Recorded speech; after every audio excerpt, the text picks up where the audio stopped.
पति देव का मूड अच्छा हो, पति देव प्रसन्न हो, तो कहते हैं पत्नी जी अपनी पूरी लिस्ट लेकर के पहुंच जाती है। धर्म पत्नी अपनी पूरी लिस्ट लेकर के पहुंच जाती है। मूड के अनुसार ही पति देव के पत्नी को काम करना चाहिए। कहते हैं कि आज के परिवेश में हर घर में दुख और दारिद्र विपत्ति क्यों है?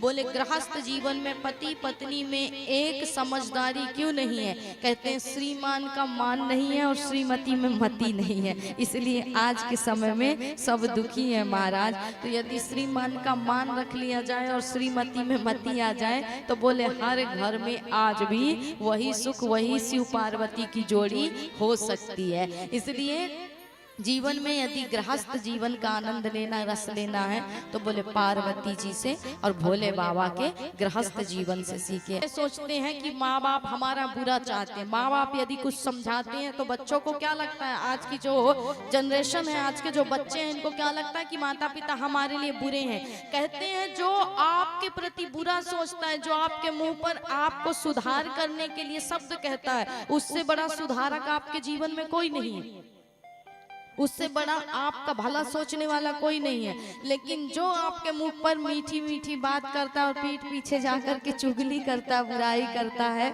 समझ लेना जो ज्यादा मीठा बोलता है उसी को मक्खी लगती है महाराज। वही सबसे बड़ा आपके जीवन में सबसे बड़ा शत्रु है, जो बहुत मीठा मीठा बोलता है। तो अगर पड़ोसी मीठा बोलते हैं तो बच्चों को लगता है कि पड़ोसी हमारे शुभ चिंतक हैं, और माता पिता यदि थोड़ा सा डांट हैं तो बच्चों को क्या लगता है कि माता पिता हमारे बुरे हैं, हमसे प्रेम से बात नहीं करते। लेकिन कहते हैं निंदक न्यारे राखिए, अर्थात जो निंदा करने वाला है, जो आपको डांटने वाला है, जो आपको समझाने वाला है, वही आपका वास्तविक प्रेमी है, क्योंकि वो आप में सुधार कर रहा है, आपको डांट रहा है, आपको समझा रहा है। लेकिन जो बहुत आपके मन ही मन की बात करे तो समझ लेना इससे बड़ा दुश्मन कोई नहीं, इससे बड़ा शत्रु कोई नहीं है, ये कभी हमारा भला नहीं सोच सकता। द्वारपाल कौन है पता है?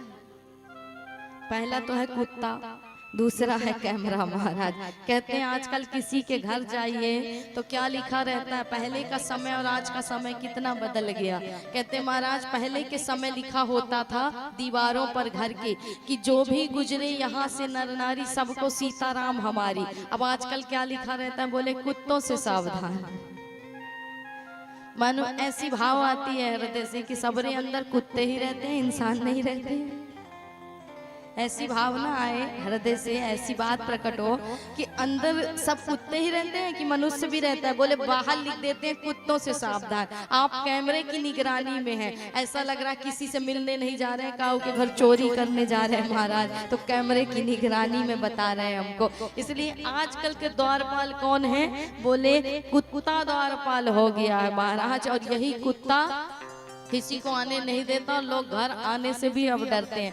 तो ये संस्कृति हो गई है आज की, ये समाज हो गया। कहते पहले का समय कुछ और था, जहाँ लोग राम राम से संबोधन करते थे। तो कहते हैं राम राम 2 बार कर लेने से आपकी 108 माला पूर्ण हो जाती है। जानते हैं ना, राम राम 2 बार करने से, किसी के पास समय नहीं 108 माला करने की, तो राम राम 2 बार कर लोगे तो 108 की माला पूरी हो जाएगी। क्योंकि जो वर्णमाला में, हिंदी वर्णमाला में कहते हैं रा अक्षर है, वो 25वां अक्षर है, और जो आ की मात्रा है वो दूसरा है, और कहते हैं जो माँ है वो 27वां है। अब 27, 2, 25 का यदि आप जोड़ कर दिए तो कितना हो गया? 25, 2, 27 को जोड़ दोगे तो कितना हो जाएगा? मैथ पढ़े हो, मैथ तेज है, तुम तो बोलते ही नहीं हो, तो तुम बोलोगे नहीं, पढ़े भी होगे तो भी नहीं बोलोगे।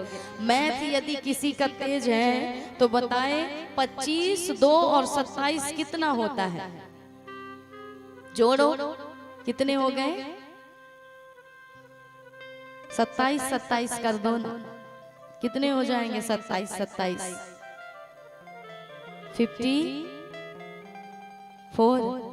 54 ही होगा। 27 और 27 को जोड़ दोगे, 25, 2, 27 को जोड़ दोगे तो कितना होगा? 54 होगा, 54 होगा।